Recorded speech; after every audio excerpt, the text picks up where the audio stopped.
നമസ്കാരം. ഞാൻ doctor Jude Joseph, Kottayam KIMS ഹോസ്പിറ്റലിലെ പീഡിയാട്രിക് സർജൻ. ഇന്ന് ഞാൻ ഇവിടെ സംസാരിക്കാൻ പോകുന്നത് ആൺകുട്ടികളിൽ കാണുന്ന അൺഡിസെൻഡഡ് ടെസ്റ്റസ് അഥവാ വൃഷണങ്ങൾ ഇറങ്ങി വരാതിരിക്കുന്ന അവസ്ഥയെക്കുറിച്ചാണ്. പലർക്കും ഒരു സംശയമുണ്ട്, ഇത് എപ്പോഴാണ് ഇറങ്ങി വരിക, അഥവാ ഇറങ്ങി വന്നില്ലെങ്കിൽ ഇനി എത്ര നാൾ വെയിറ്റ് ചെയ്യണം എന്നുള്ളതാണ് കോമണായിട്ട് കാണുന്ന ഒരു സംശയം. പ്രിമച്വറായിട്ടുള്ള കുട്ടികൾക്ക്, അതായത് മാസം തികയാതെ പ്രസവിക്കുന്ന കുട്ടികൾക്ക് ഇത്തരത്തിൽ വൃഷണങ്ങൾ വൃഷണസഞ്ചിയിലേക്ക് വീഴാനുള്ളൊരു താമസം പതിവാണ്. അതല്ലാതെ നോർമലായിട്ട് ജനിക്കുന്ന കുട്ടികളിൽ തന്നെ ചെറിയൊരു ശതമാനം കുട്ടികൾക്കും ആൺകുട്ടികൾക്കും ഇതുപോലെ അൺഡിസെൻഡഡ് ടെസ്റ്റസ്, അതായത് വൃഷണങ്ങൾ താഴേക്ക് വൃഷണസഞ്ചിയിൽ ഇറങ്ങി വരാതിരിക്കുന്ന ഒരവസ്ഥയുണ്ട്. നിങ്ങൾക്കെല്ലാം അറിയാവുന്നതുപോലെ ഗർഭാവസ്ഥയിൽ കുഞ്ഞുങ്ങളുടെ വയറിൻ്റെ ഉള്ളിലാണ് വൃഷണങ്ങൾ സ്ഥിതി ചെയ്യുന്നത്. അത് കാലക്രമേണ ഗർഭം പുരോഗമിക്കുന്നതനുസരിച്ച് ഈ വൃഷണങ്ങൾ പതിയെ വയറിൻ്റെ ഭിത്തിയിലുള്ള ചെറിയ ദ്വാരങ്ങൾ, അതായത് ഇൻറ്റേർണൽ ആൻഡ് എക്സ്റ്റേണൽ റിംഗ് എന്ന് പറയും, അതുവഴി സഞ്ചരിച്ച് വൃഷണങ്ങളിലേക്ക് വീഴുകയാണ് ചെയ്യുന്നത്. പ്രസവ സമയത്ത് ഇത് നോർമലായിട്ട് കുട്ടികളുടെ വൃഷണസഞ്ചിക്കുള്ളിൽ വൃഷണങ്ങൾ കാണാൻ നമ്മൾ പ്രതീക്ഷിക്കുന്നു. പക്ഷേ ചില കുട്ടികളിൽ ഇത് സംഭവിക്കുന്നില്ല. ഈ അവസ്ഥയാണ് അൺഡിസെൻഡഡ് ടെസ്റ്റസ് എന്ന് പറയുന്നത്. അപൂർവം ചില കുട്ടികൾക്ക് രണ്ട് സൈഡിലും ഇതിങ്ങനെ സംഭവിക്കാം. അത് കണക്ക് പറഞ്ഞാൽ 10% കുട്ടികളിൽ കാണുന്നു എന്നുള്ളതാണ് അതിൻ്റെ കണക്ക്. അപ്പോൾ നേരത്തെ ചോദിച്ച ചോദ്യം, ഇത് എപ്പോഴാണ് ഓപ്പറേറ്റ് ചെയ്യേണ്ടത്? അഥവാ ഇങ്ങനെ ഇറങ്ങി വന്നിട്ടില്ലെങ്കിൽ ഒരു 4 മുതൽ 6 മാസം വരെ മാത്രമേ വെയിറ്റ് ചെയ്യാവൂ. പണ്ടൊക്കെ പറഞ്ഞിരുന്നത് 2 വർഷം വരെ സമയം കൊടുക്കാമെന്നാണ്. പക്ഷേ ഇപ്പോൾ പറയുന്നത് അങ്ങനെയല്ല.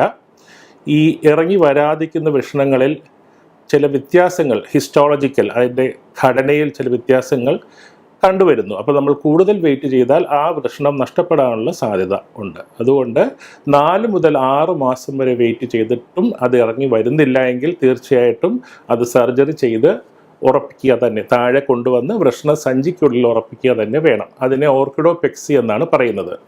പിന്നെ എന്തുകൊണ്ട് നാം ഇത് ചെയ്യുന്നു?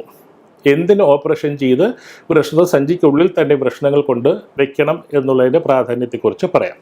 ഇങ്ങനെ ചെയ്തില്ലെങ്കിൽ കോംപ്ലിക്കേഷൻസ് വരാം. അതായത് ടോർഷൻ എന്ന് പറഞ്ഞാൽ മണി കുരുങ്ങുക എന്ന് സാധാരണ മലയാളത്തിൽ പറയും. ഇറങ്ങി വരാതിരിക്കുന്ന വൃഷണങ്ങൾ, അതായത് മേലിൽ സ്ഥിതി ചെയ്യുന്ന വൃഷണങ്ങൾ കുരുങ്ങാനുള്ള സാധ്യത സാധാരണ വൃഷണങ്ങളുള്ളതിനേക്കാളും വളരെ കൂടുതലാണ്. അപ്പോൾ അങ്ങനെ ടോർഷൻ, മണി കുരുങ്ങിക്കഴിഞ്ഞാൽ അതിലോട്ടുള്ള രക്തോട്ടം നഷ്ടപ്പെടുകയും ക്രമേണ ആ വൃഷണം തന്നെ നഷ്ടപ്പെടാനും സാധ്യതയുണ്ട്. രണ്ടാമത്തെ കോംപ്ലിക്കേഷൻ പറയുന്നത് ട്യൂമർ. അതായത് അപൂർവമായിട്ടാണെങ്കിലും ഇങ്ങനെ ഇറങ്ങി വരാതെ വയറിൻ്റെ ഉള്ളിലോ അല്ലെങ്കിൽ നോർമലായിട്ട് വൃഷണസഞ്ചിയിലല്ലാത്ത പൊസിഷനിലോ ഇരിക്കുന്ന വൃഷണങ്ങളിൽ ട്യൂമറുകൾ വരാനുള്ള സാധ്യതയുണ്ട്. മൂന്നാമത്തെ കോംപ്ലിക്കേഷൻ അട്രോഫി. അതായത് വൃഷണസഞ്ചിക്കുള്ളിലാണ് ഒരു വൃഷണത്തിൻ്റെ പൂർണ്ണ വളർച്ച എത്താനുള്ള സാഹചര്യങ്ങളുള്ളത്. അങ്ങനെ വൃഷണസഞ്ചിക്കുള്ളിൽ അല്ലെങ്കിൽ അതിൻ്റെ പൂർണ്ണ വളർച്ചയിൽ എത്തുന്നില്ല എന്ന് മാത്രമല്ല, അത് ചുരുങ്ങിപ്പോകാനുള്ള സാധ്യതയുമുണ്ട്. പ്രത്യേകിച്ച് വയറിൻ്റെ ഉള്ളിൽ സ്ഥിതി ചെയ്യുന്ന വൃഷണങ്ങൾക്ക് അട്രോഫി, അതായത് ചുരുങ്ങിപ്പോകാനുള്ള സാധ്യത വളരെ കൂടുതലാണ്. അപ്പോൾ നമുക്ക് വൃഷണം നഷ്ടമാകും. അങ്ങനെ വരാതിരിക്കാനാണ് നമ്മളത് താഴെ കൊണ്ട് ഫിക്സ് ചെയ്യണമെന്ന് പറയുന്നത്.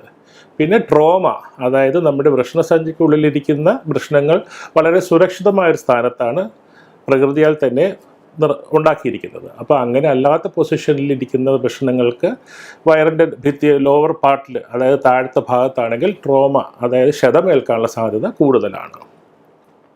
അപ്പോൾ ഇത്തരം കോംപ്ലിക്കേഷൻസ് അവോയ്ഡ് ചെയ്യാനാണ് നമ്മൾ ഒരു 6 മാസം വരെ വെയിറ്റ് ചെയ്ത്, ജനിച്ചതിന് ശേഷം 6 മാസം വരെ വെയിറ്റ് ചെയ്തിട്ടും വൃഷണങ്ങൾ ഇറങ്ങി വരുന്നില്ലെങ്കിൽ അതിനെ ഓർക്കിഡോപെക്സി എന്നുള്ള സർജറി ചെയ്ത് താഴെ വൃഷണസഞ്ചിക്കുള്ളിൽ ഫിക്സ് ചെയ്യണം. അപ്പോൾ എപ്പോഴാണ് ചെയ്യേണ്ടതെന്ന് പറഞ്ഞു. ഇനി ഏതൊക്കെ രീതിയിലാണ് ഓപ്പറേഷൻ ചെയ്യേണ്ടത്? 2 രീതിയിൽ ചെയ്യാം. ഒന്ന്, നമ്മൾ ക്ലിനിക്കലി എക്സാമിൻ ചെയ്യുമ്പോൾ, പരിശോധിക്കുമ്പോൾ നമുക്ക് കൈകൊണ്ട് ഈ വൃഷണസഞ്ചിയുടെ മുകളിലുള്ള ഭാഗത്ത് എവിടെയെങ്കിലും ഈ വൃഷണങ്ങൾ നമുക്ക് ഫീൽ ചെയ്യാൻ പറ്റുന്നുണ്ടെങ്കിൽ അതിന് ഓപ്പണായിട്ട് ചെറിയൊരു ഓപ്പറേഷൻ, നമ്മൾ ഹെർണിയക്കൊക്കെ ചെയ്യുന്ന പോലെ അതുപോലെ ചെറിയൊരു ഓപ്പറേഷൻ ചെയ്ത് അവിടെ നിന്ന് തന്നെ ഓപ്പൺ സർജറി ചെയ്ത് വൃഷണങ്ങൾ താഴെ വൃഷണസഞ്ചിയിൽ വെക്കാവുന്നതാണ്. അതല്ല, വൃഷണങ്ങൾ വയറിൻ്റെ ഉള്ളിലാണെങ്കിൽ, അതായത് നോൺ പാൽപ്പബിൾ, നമുക്ക് ഫീൽ ചെയ്യാൻ പറ്റാത്തതും വയറിൻ്റെ ഉള്ളിലിരിക്കുന്നതുമായിട്ടുള്ള വൃഷണങ്ങൾ നമ്മൾ ലാപ്രോസ്കോപ്പി, താക്കോൽ ദ്വാര ശസ്ത്രക്രിയ ചെയ്താണ് ഫിക്സ് ചെയ്യുന്നത്. അതിന് ചിലപ്പോൾ അത് സിംഗിൾ സ്റ്റേജായിട്ട് ചെയ്യാം, ചിലപ്പോൾ 2 സ്റ്റേജായിട്ട് ചെയ്യാം. 2 സ്റ്റേജായിട്ട് ചെയ്യുന്ന അവസ്ഥ എന്ന് വെച്ചാൽ നമുക്ക് ഈ വൃഷ്ണസഞ്ചിയിലോട്ട് കൊണ്ടുവയ്ക്കാനുള്ള നീളം, അതായത് ബീജവാഹിനിക്കുഴൽ, രക്തധമനികൾ, ഇവയ്ക്കെല്ലാം നീളം വേണം. എന്നാലും നമുക്കത് വയറിൻ്റെ ഉള്ളിൽ നിന്ന് താഴെ കൊണ്ട് വയ്ക്കാൻ പറ്റത്തുള്ളൂ. അപ്പോൾ ഒറ്റ സ്റ്റേജിൽ തന്നെ നമുക്ക് താഴെ കൊണ്ട് വയ്ക്കാൻ പറ്റുന്നില്ല എങ്കിൽ നമ്മൾ ആദ്യം ആ രക്തധമനികൾ ക്ലിപ്പ് ചെയ്ത് വയറിൻ്റെ ഉള്ളിൽ തന്നെ ആ വൃഷ്ണത്തെ അവിടെ പുനഃസ്ഥാപിക്കും.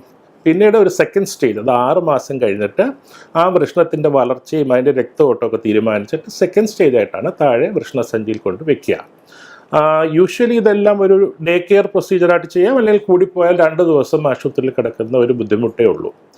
ഒരുപാട് സ്ഥലത്ത് ഇത് ചെയ്യുന്നുണ്ട്. അപ്പോൾ അത് മടിക്കാതെ, പലരും അത് കുട്ടി വലുതാവുമ്പം താഴെ വരും എന്ന് പ്രതീക്ഷിച്ചിരിക്കുമ്പോൾ നമുക്ക് കോംപ്ലിക്കേഷൻസ് ഒരുപാടായിട്ട് കണ്ടുവരുന്നുണ്ട്. ചിലപ്പോൾ ഇതിൻ്റെ കൂടെ തന്നെ ഒരു ഹെർണിയ കാണും, കുടലിറക്കം. അത് ഈ വൃഷ്ണസഞ്ചിയിലോട്ട് ടെസ്റ്റിസ് ഇറങ്ങി വരുന്നതിനോടൊപ്പം ഒരു ആവരണം ഉണ്ടാകും. ആ ആവരണത്തെയാണ് നമ്മൾ സാധാരണ ഹെർണിയൽ സാക്ക് എന്ന് പറയുന്നത്. അപ്പോൾ ആ സാക്കിനകത്ത് വൃഷ്ണത്തോടൊപ്പം കുടലും ഇറങ്ങി വരാൻ സാധ്യതയുണ്ട്. അപ്പോൾ ഈ കോംപ്ലിക്കേഷൻ ചിലപ്പോൾ കുടൽ മാത്രമായിരിക്കും കുരുങ്ങുന്നത്, വൃഷ്ണങ്ങൾ കുരുങ്ങിയില്ലെങ്കിലും കുടൽ കുരുങ്ങും. അപ്പോൾ അതും അവോയ്ഡ് ചെയ്യാനായിട്ട് ഈ ഓർക്കിഡോപെക്സി എന്നൊരു സർജറി ഒരു പീഡിയാട്രിക് സർജനെ കാണിച്ച് അതിൻ്റെ കറക്റ്റായിട്ടുള്ള സമയത്ത് ചെയ്യണമെന്നുള്ളതാണ് എൻ്റെ അഭിപ്രായം.